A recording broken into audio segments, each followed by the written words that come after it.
يا أيها الذين آمنوا ليبلونكم الله بشيء من الصيد تناله أيديكم ورماحكم ليعلم الله من يخافه بالغيب فمن اعتدى بعد ذلك فله عذاب أليم. اے ایمان والو، اللہ تمہیں اس شکار کے ذریعے آزمائے گا جسے تمہارے ہاتھ اور نیزے پا لیں گے، تاکہ اللہ دیکھ لے کون غائبانہ طور پر بھی اس سے ڈرتا ہے، پھر یہ بتا دینے کے باوجود جو حد سے تجاوز کرے گا تو اس کے لیے دردناک عذاب ہے. سوچا کبھی کہ بکرے کا شکار نہیں کرتے، ہم ہرن کا کرتے ہیں؟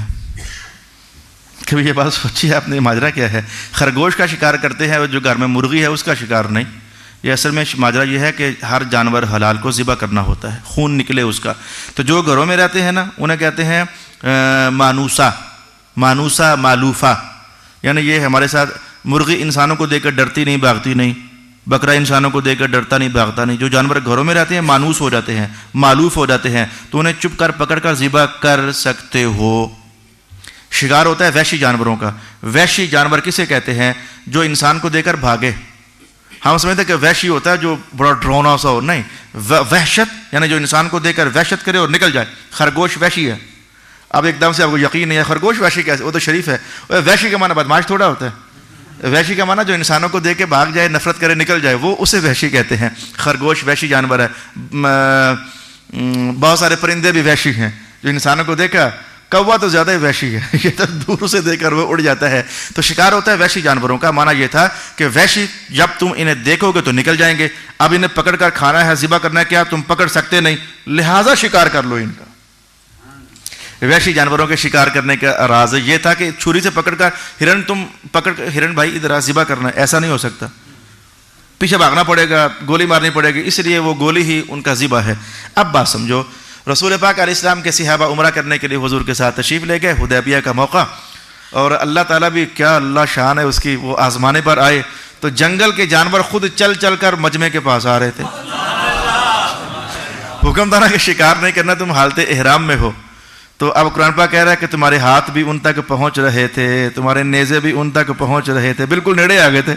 اور نیڑے بھیج کر اللہ انہیں آزما رہا تھا کہ ویسے تم لالچ رکھتے ہو، انسان لالچ رکھتا ہے خرگوش ملے. یہ ایک بندہ مجھ سے پوچھتا ہے علامہ صاحب یہ خرگوش کا شکار کرنا جائز ہے؟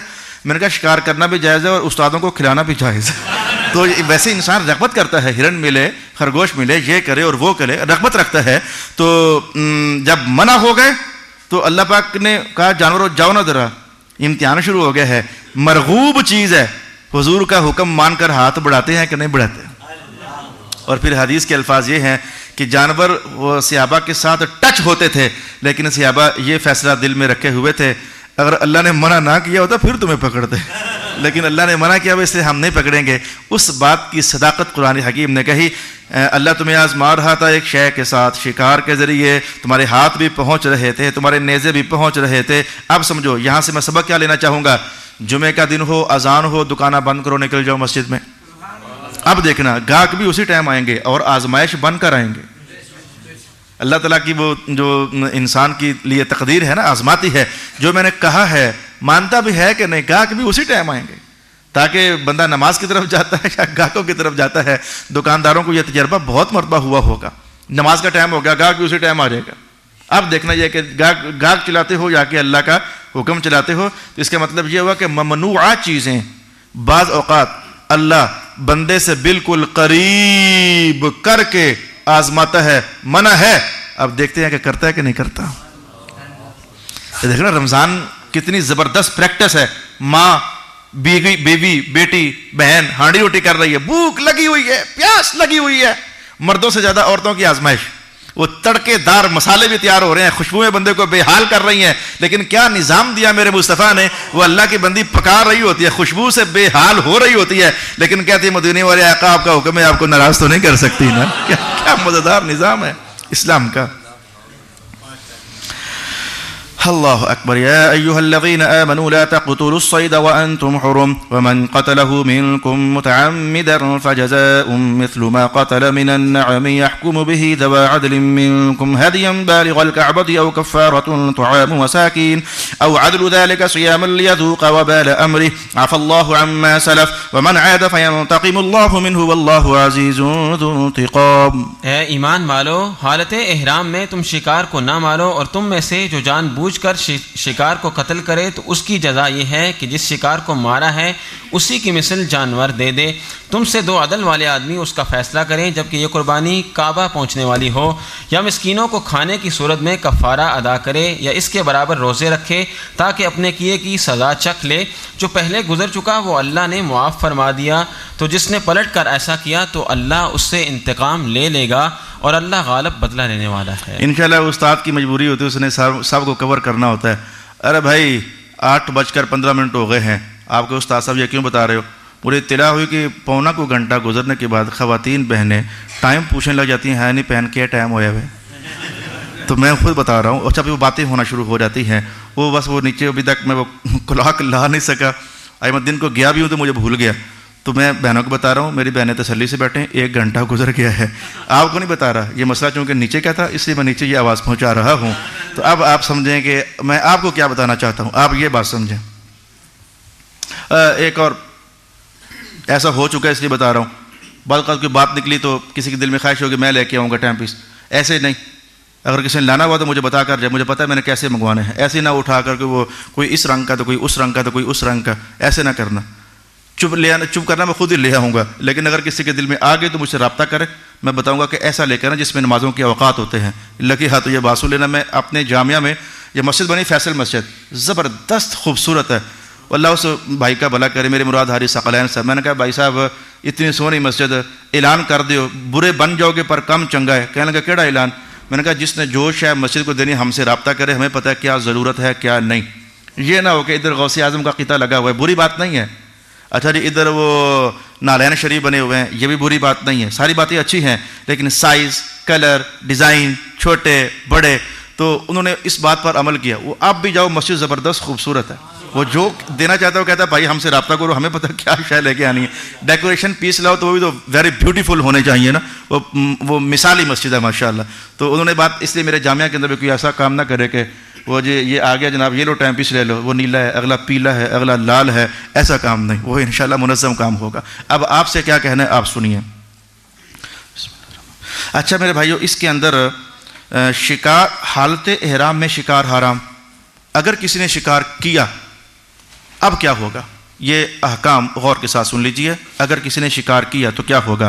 مسئلہ نمبر 1، میں بات کھول کر کرتا ہوں، میں نے حالت احرام میں ایک ہرن مار گرایا یا خرگوش مار گرایا مثلا، اب کیا ہوگا؟ اللہ اکبر، الصلاۃ والسلام علیک یا سیدی یا رسول اللہ وعلی آلک واصحابک یا حبیب اللہ۔ کوئی چیز ہے تو دیکھ لیں تاکہ پھر میں سبق بتاؤں۔ کوئی کیا ہوا ہے اوپر؟ یہ توجہ ادھر گئی ہے اس لیے دیکھ رہا ہوں۔ پلاسٹک اڑا ہے اور آپ کی توجہ کو لے اڑا۔ پلاسٹک اڑا ہے چھوڑو یار، اب تو مشکل مسائل ہیں۔ میں نے ایک ہرن مار دیا، اللہ پاک نے کہا اس کی جزا لاؤ۔ جزا کیا ہے؟ حنفیوں کی تحقیق میں جزا کیا ہے؟ 2 عادل سمجھدار بندے جو جانوروں کی قیمتوں کو سمجھتے ہیں، بڑے بڑے سیانے لوگ ہوتے ہیں، جانوروں کی قیمتوں کو سمجھتے ہیں، انہیں بلایا جائے گا۔ یہ ہرن کتنے کو کا ہوگا؟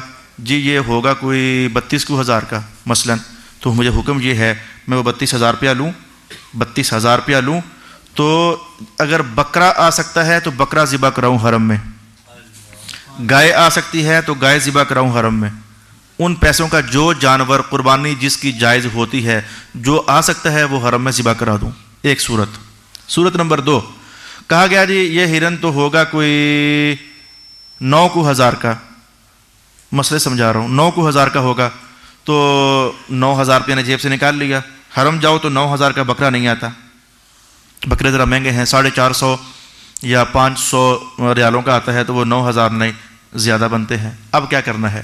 اب یہ کرنا ہے کہ ان 9,000 روپیوں کو میں فطرانے کی صورتحال کے مطابق ڈیوائیڈ کر لوں، جتنا ایک فطرانہ ہوتا ہے، ایک فطرانہ، تو 9,000 کو ڈیوائیڈ کر لوں، یہ جناب 10 فطرانے بن رہے ہیں، یہ جناب 20 فطرانے بن رہے ہیں، جتنے فطرانے بن جائیں، فطرانے کی جو رقم ہوتی ہے، تو ایک ایک فطرانے برابر رقم ایک ایک غریب کو حرم میں تقسیم کر دی جائے تو تب بھی میری جزا ادا ہو گئی۔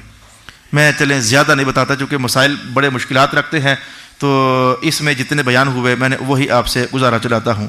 اور اگر آپ کو آپ کے جو جزا بنتی تھی قیمت پیسے اس سے کوئی جانور بھی نہیں آتا تھا. وہ فطرانہ ادا کرنے تھے غریبوں کے. آپ خود غریب ہو وہ پیسے آپ نکال کر بطور قیمت آپ نہیں دے سکتے ہو. اب کیا کرنا ہے؟ دیکھو فطرانے بنتے تھے 20, پیسے ہیں نہیں ہیں, 20 روزے رکھ لو. فطرانے بنتے تھے 10, جو قیمت طے ہوئی 2 بندوں کے ذریعے. فطرانے بنتے تھے 10, پیسے نہیں ہیں, 10 روزے رکھ لو. یہ تیسری طرح کا حکم ہے جو کہ جانوروں کو شکار کرنے کے حوالے سے قرآن حکیم نے ارشاد فرمایا. باقی اس سے پہلے جو ہو گیا عفا اللہ عما سلف, جو اس سے پہلے ہوا اللہ پاک نے معاف کر دیا ہے. اب آپ کو سمجھ آئی؟ یہ مسائل سیکھنے چونکہ مشکل ہوتے ہیں. اللہ تعالیٰ درمیان میں 2-4 باتیں موسیٰ علیہ السلام کی, 5-6 یہودیوں کی, عیسائیوں کی, دماغ فریش ہو گیا, نہ لئی حالت احرام میں شکار نہ کرنا. وہ مسائل سیکھنا ذرا مشکل ہوتا ہے, وہ توجہ لگتی ہے, اس لیے قرآن پاک رنگ بدل کر وہ رغبتیں بیدار کرتا رہتا ہے. وحل لكم صيد البحر وطعامه متاعا لكم وللسيارة وحرم عليكم صيد البر ما دمتم حرما واتقوا الله الذي إليه تحشرون. دریائی شکار تمہارے لیے حلال کیا گیا ہے اور اس کے کھانے سے فائدہ اٹھاؤ تم اور قافلے والے, اور تم پر خشکی کا شکار حرام کیا گیا ہے جب تک تم حالت احرام میں ہو, اور ڈرتے رہو اللہ سے جس کے پاس تمہیں اکٹھا ہونا ہے. جلدی سے کہتا ہوں کتنی بحثیں ہیں. خشکی کا شکار نہیں کر سکتے, سمندر والا کر سکتے ہو. بھائی یہ کیا بات ہوئی؟ شکار تو شکار ہی ہے, خشکی کا ہوا یا سمندر کا ہوا. کہا نہیں, حج کرنے جا رہے ہو نا, راستے میں شکار آ گیا, خشکی والا نہیں کرنا, پانی والا کرنا ہے. ائمہ تفسیر نے کہا ماجرا یہ ہے, خشکی میں شکار نہیں کیا, بھوک لگ گئی, کوئی گل نہیں, دکانیں ہیں, سٹور ہیں, ریڑیاں لگی ہوئی ہیں, بڑا مال ہے اگلے علاقے میں, اگلے شہر میں کچھ نہ کچھ مل جائے گا. سمندر میں جدھر دیکھو پانی, نہ کوئی دکان, نہ سٹور, نہ یوٹیلٹی سٹور, نہ کوئی ریڑی, نہ کوئی فروٹ, کچھ بھی نہیں. کہا اچھا اگر احرام ہے تو سمندر میں جا رہے ہو نا, مچھلی مل گئی تو کھا جانا, کوئی اور شاید جو نہیں ملتی وہاں کھا جانا. اور خشکی میں کہا نہیں, یہاں نہیں کھانا, احتیاط ہے, پابندی ہے. اور اب بھوک لگی ہے, کہا آلو چھولے کھا لو, روٹیاں کھا لو, تھوڑی چیزیں ہیں کھا لو, اس لیے یہ شکار تم نہیں کھا سکتے ہو. اللہ کے معاملات بھی بڑے سبحان اللہ ہے.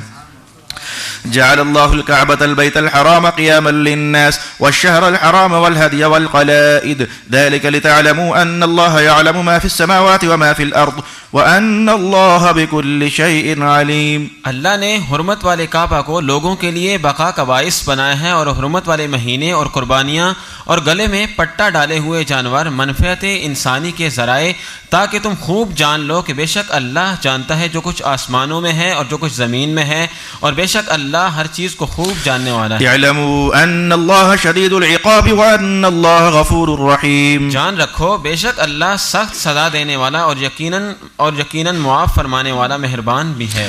ما علی الرسول الا البلاغ واللہ یعلم ما تبدون وما تکتمون. رسول پر نہیں ہے مگر خوب پہنچا دینا, اور اللہ جانتا ہے جو کچھ تم ظاہر کرتے ہو اور جو تم چھپاتے ہو. خاص آیت آ گئی, 2-3 آیتیں گزری, ساتھ ہی خاص آیت آ گئی.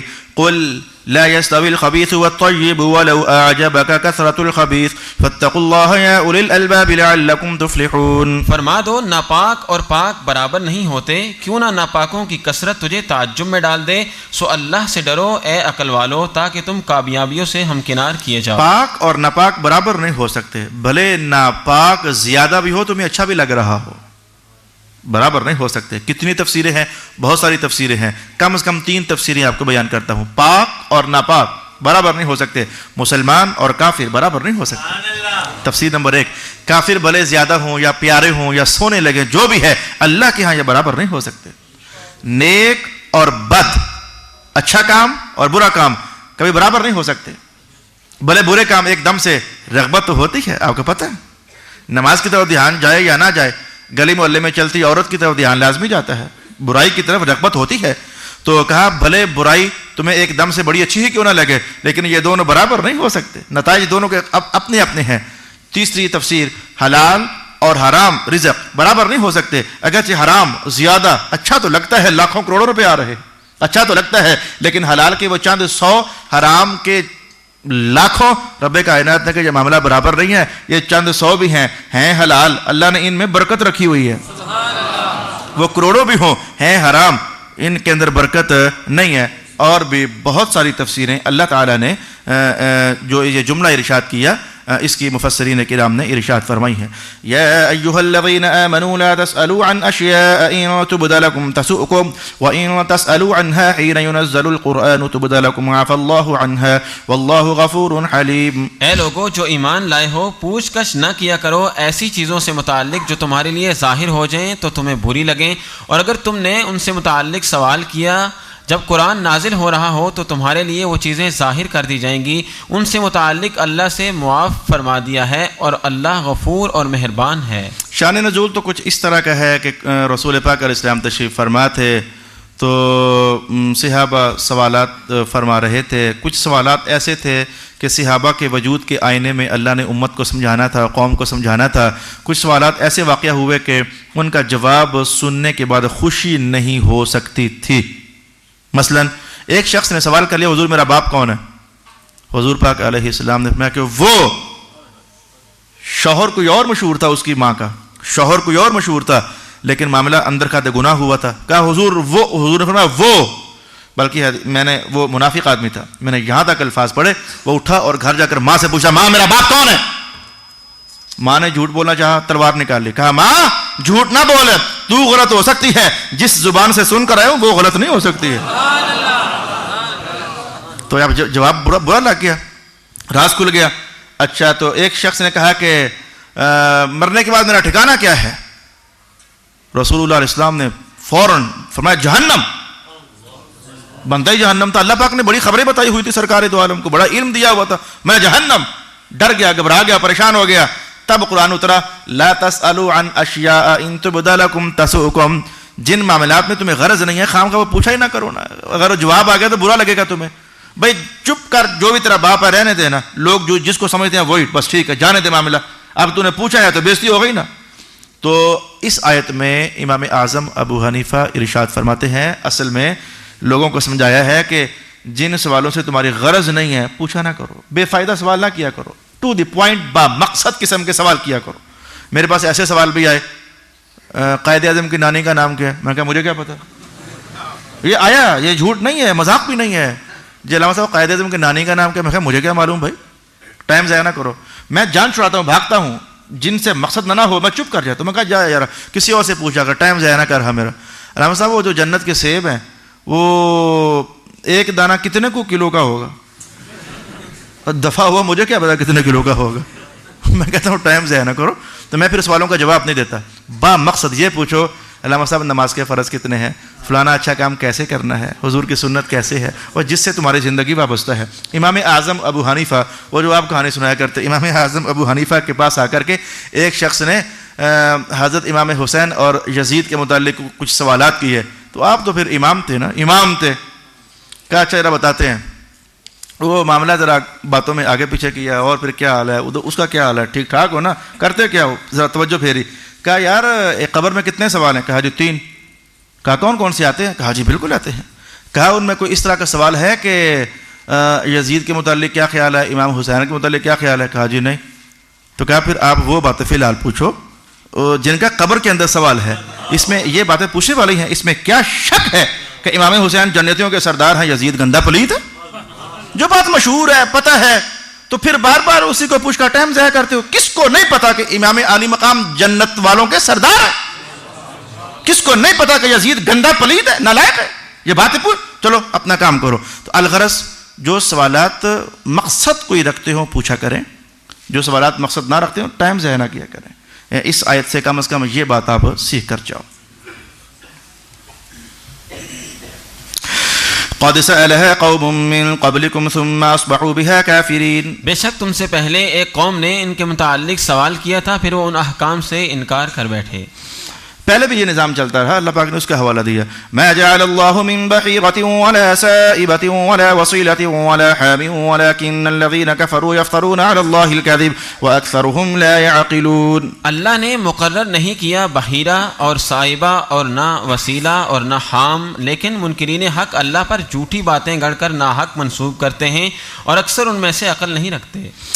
4 باتیں ہیں نئی آئی ہیں. پہلی بار آپ توجہ لگائیے ذرا.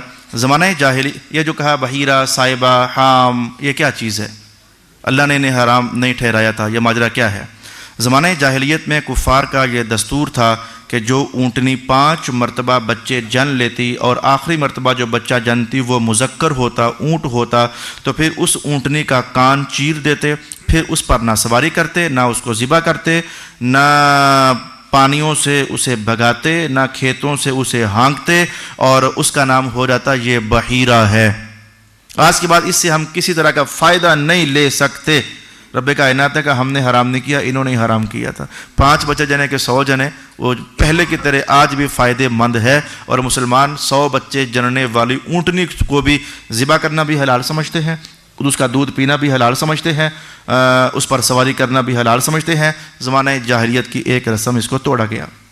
جب سفر پیش آتا یا کوئی بیمار ہوتا تو یہ نظر مانتے اگر میں سفر سے بخیریت واپس آ گیا یا تندرست ہو گیا اس مرض سے تو میری یہ اونٹنی صائبہ ہے، نہ اس سے میں فائدہ اٹھاؤں گا، نہ دودھ پیوں گا، نہ ذبح کروں گا، نہ گوشت کھاؤں گا، بس یہ آج کے بعد بالکل بچ گئی. رب کائنات نے کہا یہ کوئی ماجرا نہیں ہے، یہ وہ حرام اونٹنی نہیں ہوئی. تیسری قسم کی چیز، جب بکری جب 7 مرتبہ جملے سنو گے تو حیرانگی ہوتی ہے کیا کر رہے ہیں کافر پاگل.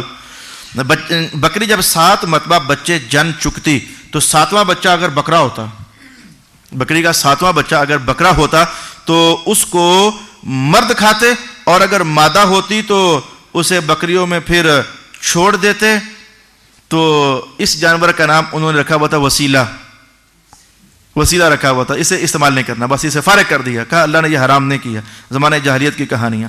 اونٹ جب نر اونٹ جب 10 مرتبہ کسی اونٹنی کے ساتھ ملتا اور 10 مرتبہ پھر اس اونٹنی کو حمل ہو جاتا تو ایسے اونٹ کی بڑی عزت کرتے، احترام کرتے، اس نے 10 بار بچے پیدا کروائے ہیں.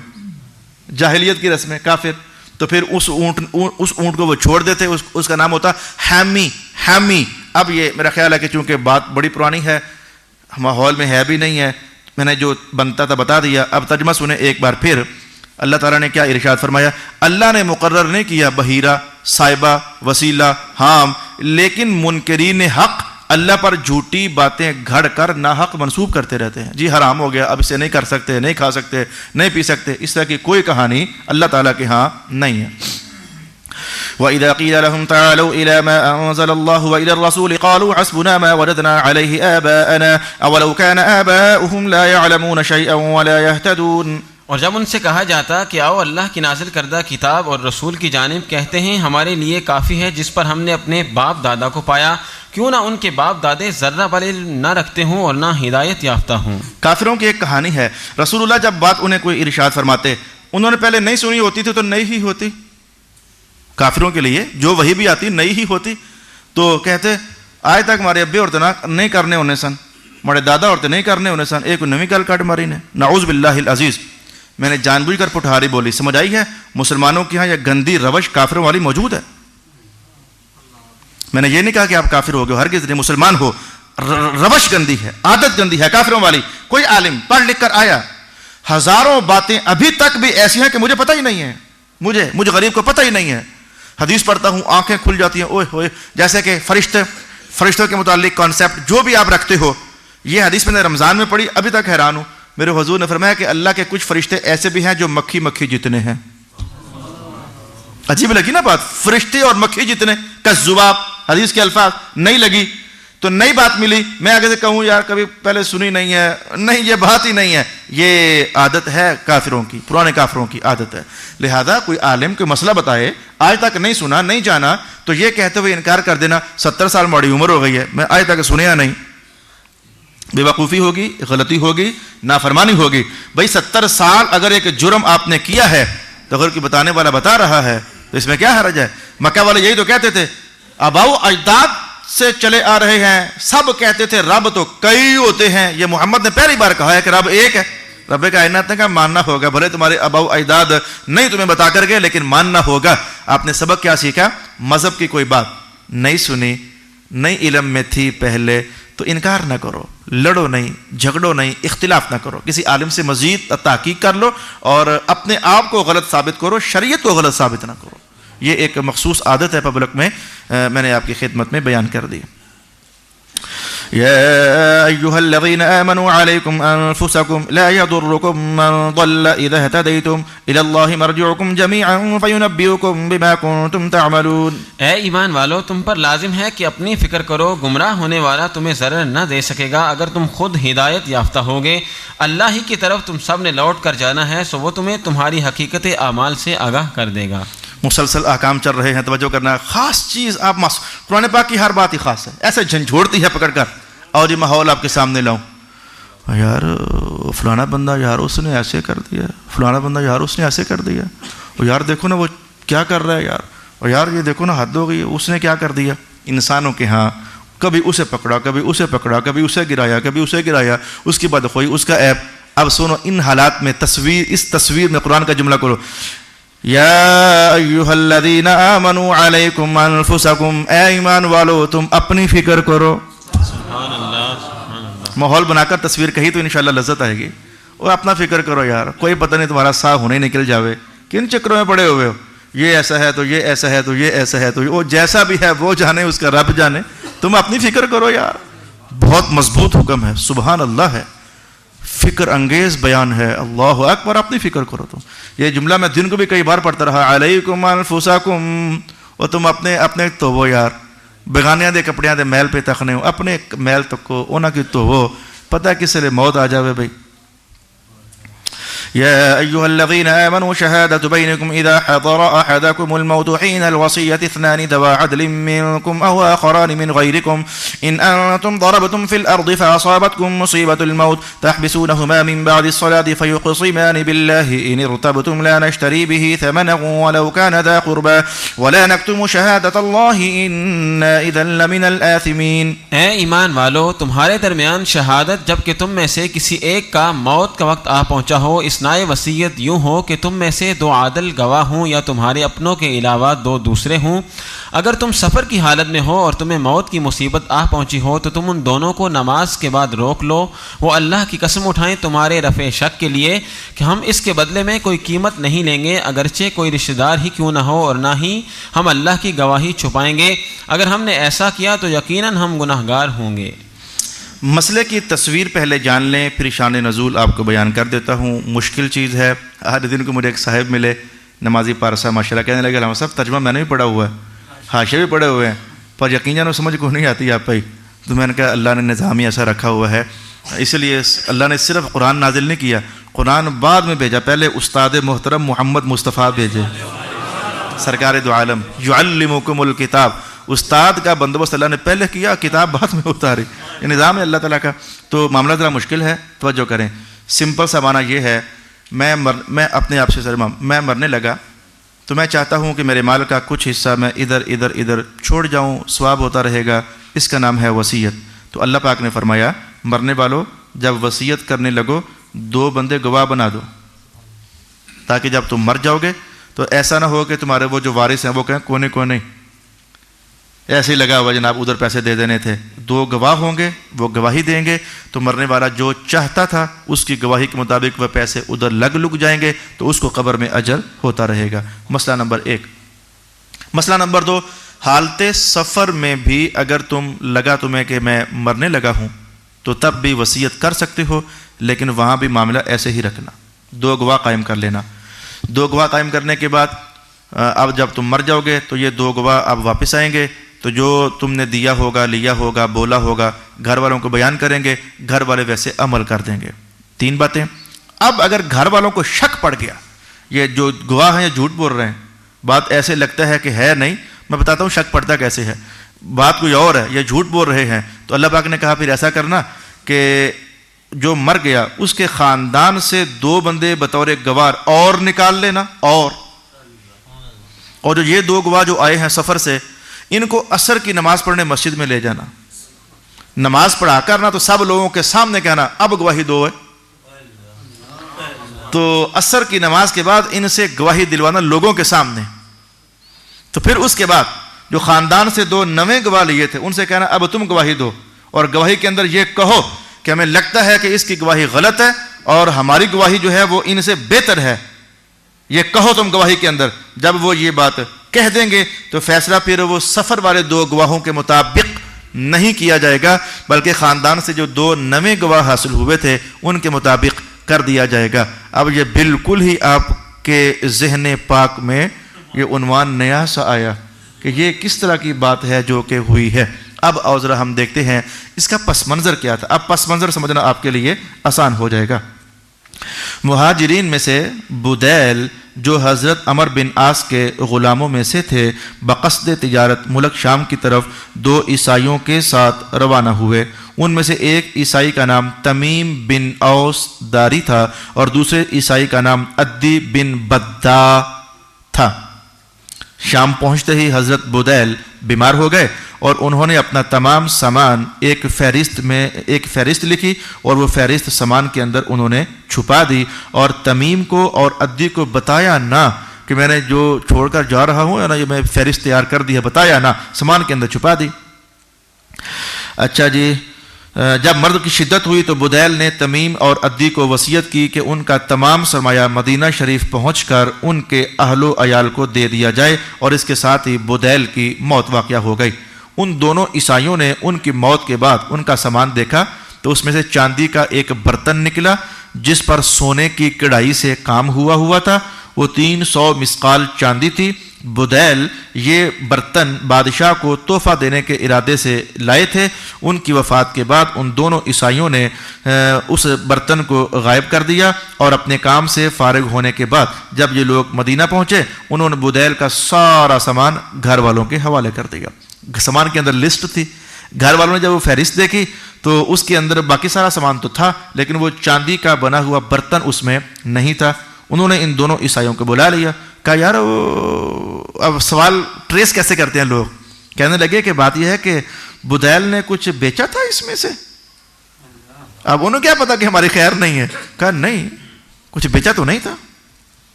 کہا انہوں نے کیا کچھ کسی کے ساتھ تجارتی لین دین کیا تھا، کہا تجارتی لین دین بھی نہیں کیا تھا۔ ان غریبوں کو تو موقع ہی نہیں ملا، بیمار ہوئے وصیت کی، بیمار ہوئے تو مر گئے، موقع ہی نہیں ملا۔ تو کہا پھر بات یہ ہے کہ اس کے اندر ایک فہرست ملی ہے، اس فہرست کے مطابق ایک برتن ہے وہ نہیں ہے۔ تو برتن کہاں ہے؟ مکر گئے، ہمیں کیا معلوم برتن کہاں ہے۔ وہ آخرکار ایک کھوجی بڑے تیز ہوتے ہیں، وہ مدینہ سے برتن مل گیا، بات کھلی تو کہا جی ہم نے تمیم سے اور عدی سے خریدا ہے، برتن مل گیا۔ رسول اللہ علیہ السلام نے بلا لیا، ہوئے تو ہم تو کہتے تھے کہ سارا معاملہ تو انکار کر گئے۔ گھر والوں کو چونکہ فہرست ملی ہوئی تھی انہوں نے کہا حضور ہم گواہی دیتے ہیں کہ یہ دونوں جھوٹے ہیں اور ہم فہرست کے مطابق حق رکھتے ہیں کہ گواہی ہم قائم کریں کہ ہمارا فلانا بندہ یہ چیز چھوڑ کر مرا تھا۔ لہذا رسول اللہ علیہ السلام نے عصر کی نماز قائم کی، بلا لیا ان کو اور بلا کر کے ان سے کہا کہ اب لوگوں کے سامنے بات کرو نا۔ تو آخرکار پھر فیصلہ رسول پاک علیہ الصلوۃ والسلام نے گھر والے گواہوں کے مطابق فرما دیا۔ اس وقت آپ اتنا ہی سمجھیں، اس میں اور بھی مسائل ہیں سیکھے جا سکتے ہیں لیکن اس وقت آپ چونکہ نئی سی کہانی ہے تو اتنا ہی آپ سمجھیں۔ اب ہم بات آگے بڑھانے لگے ہیں۔ وصیت کرتے وقت جو اہم ترین بات ہے وہ یہ ہے وصیت کرو تو 2 گواہ ضرور قائم کیا کرو۔ اگلی آیت کی تفصیل ہم جان چکے ہیں، صرف ترجمہ کرتے ہیں۔ فَإِنْ عُثِرَ عَلَىٰ أَنَّهُمَا اسْتَحَقَّا إِثْمًا فَآخَرَانِ يَقُومَانِ مَقَامَهُمَا مِنَ الَّذِينَ اسْتَحَقَّ عَلَيْهِمُ الْأَوْلَيَانِ فَيُقْسِمَانِ بِاللَّهِ لَشَهَادَتُنَا أَحَقُّ مِنْ شَهَادَتِهِمَا وَمَا اعْتَدَيْنَا إِنَّا إِذًا لَّمِنَ الظَّالِمِينَ۔ پس اگر پتہ چلے کہ وہ دونوں گواہ گناہ کما بیٹھے ہیں تو ان دونوں کی جگہ 2 اور گواہ قائم ہو جائیں ان میں سے جن کا استحقاق پہلے گواہوں نے مجروح کیا ہے، تو وہ دونوں قسم اٹھائیں اللہ کی کہ ہماری گواہی ان دونوں کی گواہی سے زیادہ پختہ ہے اور ہم نے کوئی زیادتی نہیں کی، زیادتی کی صورت میں یقیناً ہم ظالموں میں سے بن جائیں گے۔ ذلك أدنى أن يأتوا بالشهادة على وجهها أو يخافوا أن ترد أيمان بعد أيمانهم واتقوا الله واسمعوا والله لا يهدي القوم الفاسقين۔ یہ زیادہ قریب ہے کہ وہ گواہی قائم کیا کریں جرت اور وثوق کے ساتھ، یا خوف رکھیں کہ قسموں پر قسموں کا مسلسل پھیرنا صورتحال واضح کر دے گا، اور ڈرو اللہ سے اور اللہ کا حکم سنو، اور اللہ فاسق قوم کو راہیاب نہیں کرتا۔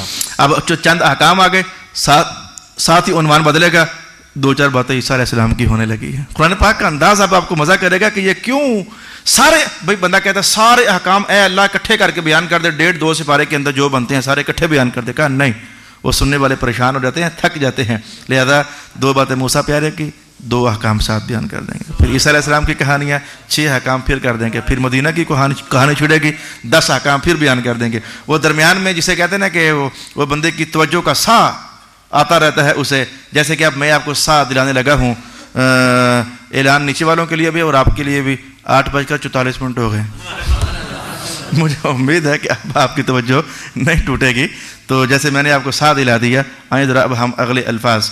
عیسیٰ علیہ السلام کے معاملات 30 سپارے میں ہم پڑھ چکے ہیں. وہ جو 5-6 معجزات تھے, پرندے کو زندہ کر دینا, آنکھوں کو شفا دے دینا, کوڑ والے مرض کا ٹھیک کر دینا, یہ باتیں ہم 30 سپارے میں جان چکے ہیں. تلاوت کرتا ہوں, آپ سماعت کیجیے.